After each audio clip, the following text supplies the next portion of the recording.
Linda and I have now called in the Evans Heads Heritage Aviation Museum. Evans Heads here is actually quite famous for World War II. It was an airfield during World War II, and it actually housed thousands of people here during the war. And it's still, Evans Head is also a bombing range as well for the Royal Australian Air Force. And so we're about to go inside and check out the aircraft here. I'm particularly interested in going and checking out the F111.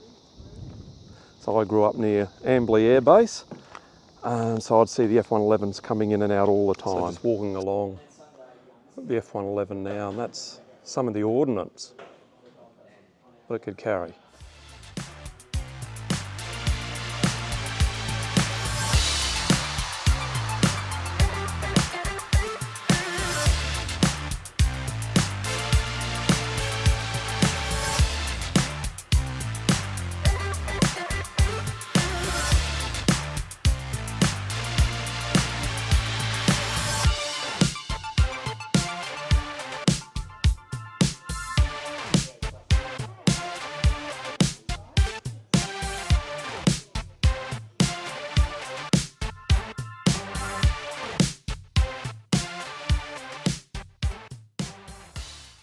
Of RWS Sergeant Evans Head, number 1 BAG school.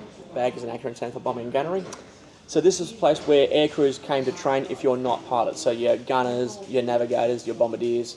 This is where you came to train between 2 and 16 weeks, depending on the course you're in. Sorry, Tim. 5,500 people trained here throughout World War II. Sadly, 1,100 of them did not return. Oh wow! But when you do the math, that's 80% successful return rate. So in terms of the building we're in, like I said, this is the final of 17 Bellman hangars that were here. As a matter of fact, there's a photo of what the place looked like back in its heyday. Yeah, I know. It's sad. This is about 1941.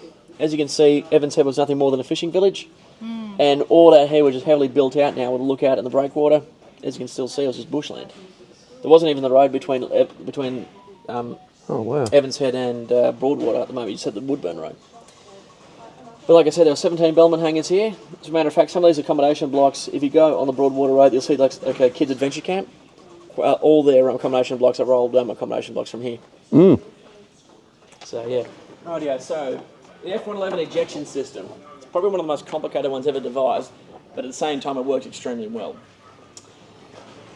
The US Navy was stipulated to get the F111. It was kind of forced upon them. Eventually got too big and too heavy, so they said no. But one of the stipulations said they wanted an ejection system that worked underwater. Oh wow! So they came up with this, and they also wanted to protect the pilots even of supersonic ejection, and that was all the forces of that. So when the pilot yanks the handle, these next 3 steps take a quarter of a second. So you blink twice fast. That's how quick we're talking. But naturally, it takes more than a quarter of a second to do.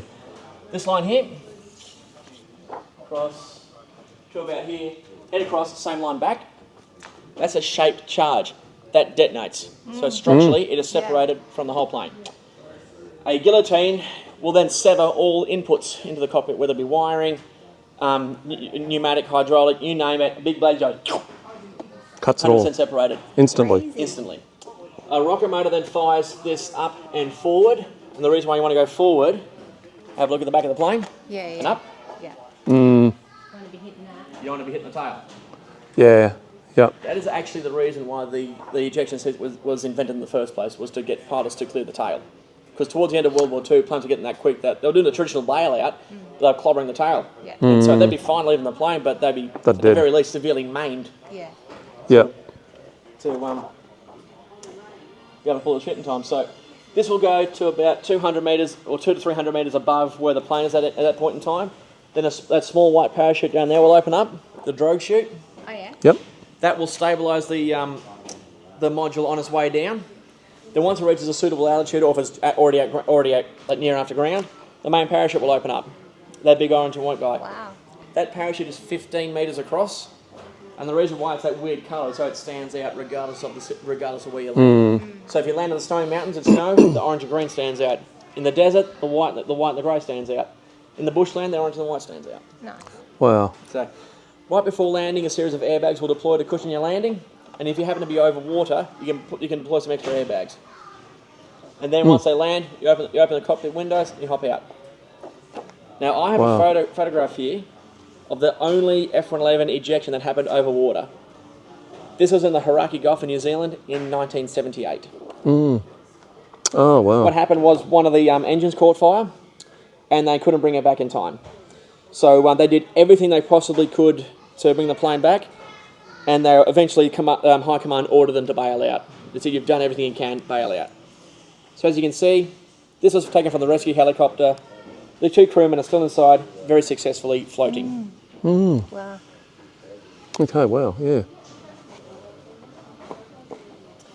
So out of the F111s we operated, we lost 8 of them, I believe. 3 of them were successfully fatal. A lot of them were because it's how quick everything happened.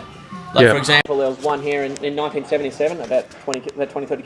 The pilot was doing a supersonic. Well, he was doing a sonic run at the speed of sound, at close up to ground level, about 100 meters up, and he smacked a pelican by the cockpit camera, the cockpit glass.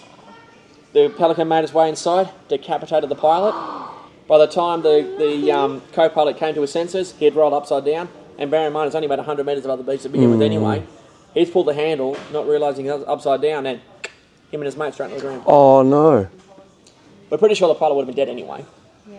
But, That's so yeah. sad. Unlucky. Probably the most famous Australian F111 crash was up in Tenterfield, 1987. Okay. They were doing a simulated attack on a set of cattle yards at the back of the north of Tenterfield, and the pilot overcorrected into the ground. It was about 2 or 3 o'clock in the morning, and the explosion woke the town up. Oh, I bet. Well, they're going very fast. So, This is just in the cockpit of the F111C.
So just going around the outside, the Canberra Bomber. The aircraft made their debut appearance on home soil at the Australian International Air Show in March 2017. The action still. So it's probably not the appropriate headgear that a pilot would wear when he's sitting inside a Canberra Bomber, but it's quite an amazing little aircraft to come and sit in. So I'm currently sitting in the cockpit of a Canberra Bomber.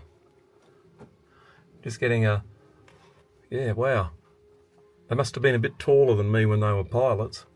It's just fascinating to actually come and sit in one of these, and I've seen a number of them flying many years ago.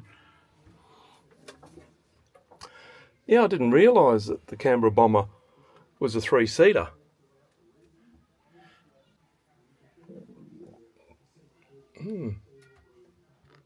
So this is a Russian MiG. It was built around about 1949, and a few other countries apart from Russia had it.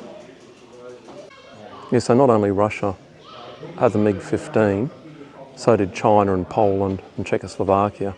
We'll go up and have a look inside.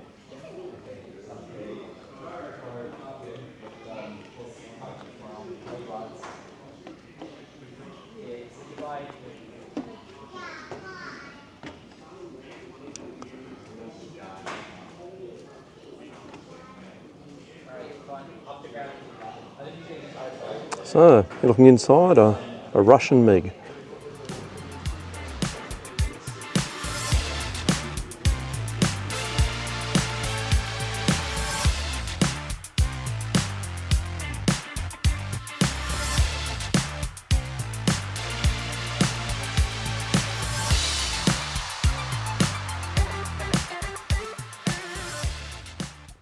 So we're just boarding an RAAF Caribou right now.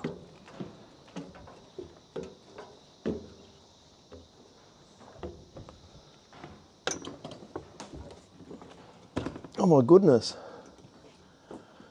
Wow. Comfy, is it? Very No, they weren't built for comfort, that's for sure.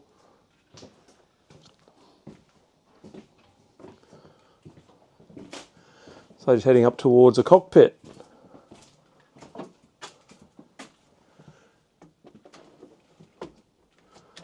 My goodness me. The aircraft here at the museum, they are just so well kept and so fascinating to come and hear the stories. We had such an amazing guide in Tim as well, didn't we? Yeah, he was great. So the Caribous, as transport aircraft, they saw service during the Vietnam War. In July 1964, a number of the Caribou were diverted to go and see service in South Vietnam, and the RAAF Transport Flight Vietnam was formed, and the 3 aircraft were flown to Vung Tau to be joined by another 3 later that year. In 1965, a further 7 aircraft were added, and saw service, saw operation during the Vietnam War. And they carried something like 600,000 passengers through their time in service in Vietnam. It was pretty amazing. These aircraft and their cockpits are so small. You're really kind of jam-packed in here. Like I'm sitting now in the cockpit of the Caribou. Oh my goodness me. You wouldn't have been probably like a big person if you're really tall with long legs. Although it's quite a way to reach for those pedals.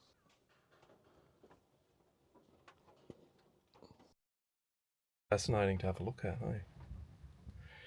So what we're looking at now is a Bell helicopter. This is a type of helicopter. It was saw service around 1973 and was actually used during the Vietnam War for recon.